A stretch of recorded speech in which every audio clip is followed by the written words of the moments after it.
Obrigado, meu caro Renato Epifânio, e também saudando os presentes na pessoa do Presidente da Sociedade de Língua Portuguesa. Não. A Sociedade de Língua Portuguesa é a doutora Elsa. Não deixa de ser Presidente da Sociedade de Língua Portuguesa. E uma casa que me falava sempre, uma pessoa que certamente muitos de nós gostam, já falecido, Henrique Barrilar Ruas, que era um frequente conferencista aqui desta casa, mas à qual venho convosco pela primeira vez. Saudando também o MIL, que tal qual um dos numerosos conselhos penso que também pertenço, e sempre ativo e solidário com as suas posições. E creio que o que esperam de mim não é tanto uma exposição historiográfica do que foi há 100 anos da Primeira República, sendo que, como perceberão, o centro das minhas investigações é a filosofia política. Mas a filosofia política tem sempre aquela atitude globalista de procurar conhecer precisamente a coisa pública em todas as suas dimensões. E o que eu procuraria fazer nestes 20, mais ou menos, minutos, e peço ao Renato Epifânio que depois me divirta mais ou menos quando tenho conversais, assim, 18, por aí, o que eu pretendia fazer era partir primeiro da constatação que nos tempos de hoje, em 2010, curiosamente como há 100 anos atrás, nós vivemos uma época de transição. Eu acho que neste momento toda a sociedade portuguesa está a debater como é que vai fazer a transição. Transição que, por um lado, pode-nos parecer que foi criada necessidade, que nos pode parecer criada só de fora, da palavra crise em todas as suas dimensões, crise financeira, crise económica, crise da desregulação. Nós vivemos o máximo de globalização hoje em dia, ou o máximo de desregulação. Portanto, pode-nos parecer que essa necessidade de transição é exógena, do exterior, mas ela é também endógena, isto é, a sociedade portuguesa, como qualquer uma, aprendeu com os seus acertos e com os seus erros nestes 30 anos de democracia e sabe que está por cumprir o projeto da democracia, está por cumprir o desenvolvimento sustentável e está por cumprir o tornar cada pessoa um verdadeiro participante e não apenas um espectador do regime.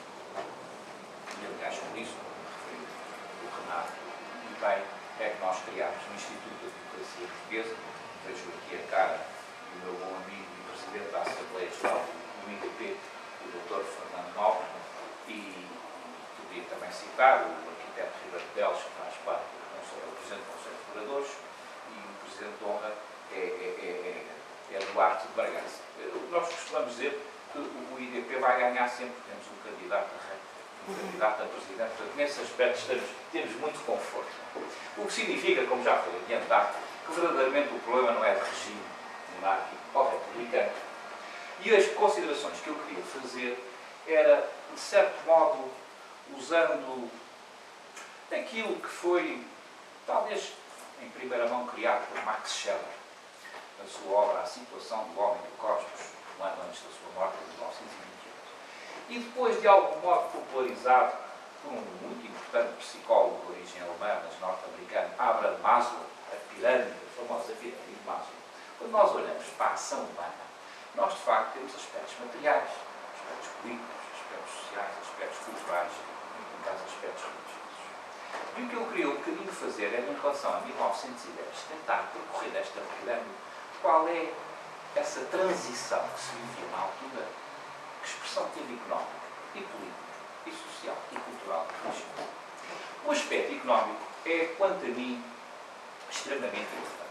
Possivelmente na sala não está nenhum marxista, é uma espécie, não como os dinossauros, mas uma espécie muito desaparecida, embora eu pense pessoalmente, e já o escrevi num artigo de homenagem ao padre Manuel Antunes, que o marxismo acabou mal em Portugal, porque foi posto de parte, digamos assim, como análise teórica, e ao mesmo tempo foi posto de parte como análise da esperança, que ele também contém, de esperança de transformação da sociedade.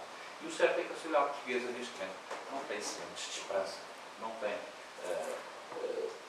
não há um debate poderoso. Há movimentos aqui, como o MIL, como nós tentamos fazer, como outras personalidades e movimentos fazem, mas todos nós sabemos que que na sociedade portuguesa, na televisão, nos grandes órgãos, no Expresso, na televisão, no sábado, nas rádios, não se debate, por assim dizer, a alma de Portugal, não se debate os grandes desígnios que estão para além das circunstâncias e que estão mesmo para além das pessoas. Debatem-se circunstâncias, debatem-se pessoas, protagonistas, mas não há esse debate sobre a esperança e sobre a missão do próprio Portugal. Ora, em 1910, curiosamente, isso existia.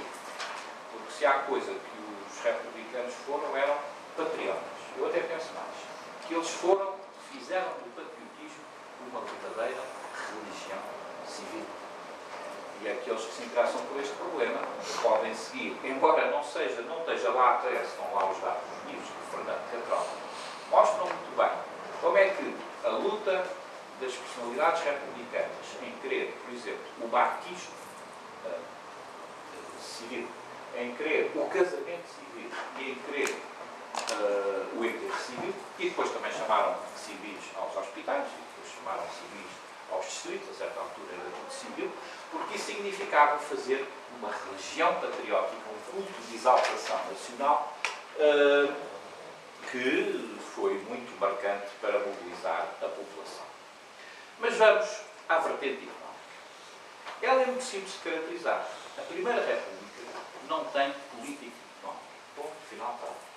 Não há verdadeiramente iniciativas. As que existem do ponto de vista da agricultura são a continuidade de planos que vinham do anterior.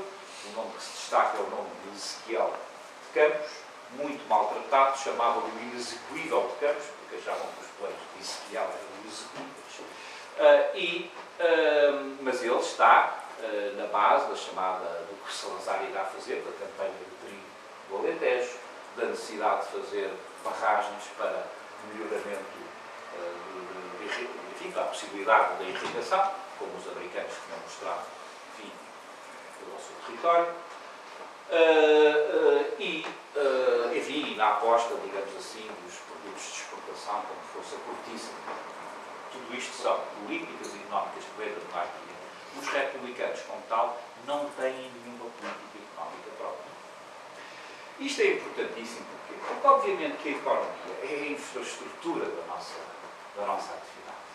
Não é o desígnio, não é a finalidade, mas é o modo como nós infraestruturamos. Estamos aqui, precisamos de papéis, de água. Escuso de insistir no óbvio que toda a nossa ação é infraestruturada pela economia. E se nós não temos literacia económica, se não sabemos ler os fatores económicos em jogo, então uma coisa acontece. Somos dominados por quem domina essa linguagem e esses fatores. Somos dominados, lá está, somos capturados, podemos dizer, pelos interesses económicos. E o discurso que nós fazemos de afirmação de consciência, de afirmação do espírito, é um discurso que passa por quixotesco, por irrealista, sem ter amarras na realidade. A Primeira República, pode-se dizer, em boa parte desapareceu porque não foi capaz de equacionar o problema económico. Aliás, Lenin, ao comentar a Revolução de 1910, disse que isto não era uma revolução. É um golpe de Estado burguês. Ele olhou as fotografias dos carbonários no dia 6 e 7 de outubro a fazer a guarda aos bancos na Rua do Ouro. São fotografias muito conhecidas em que costuma aparecer o povo guarda aos bancos.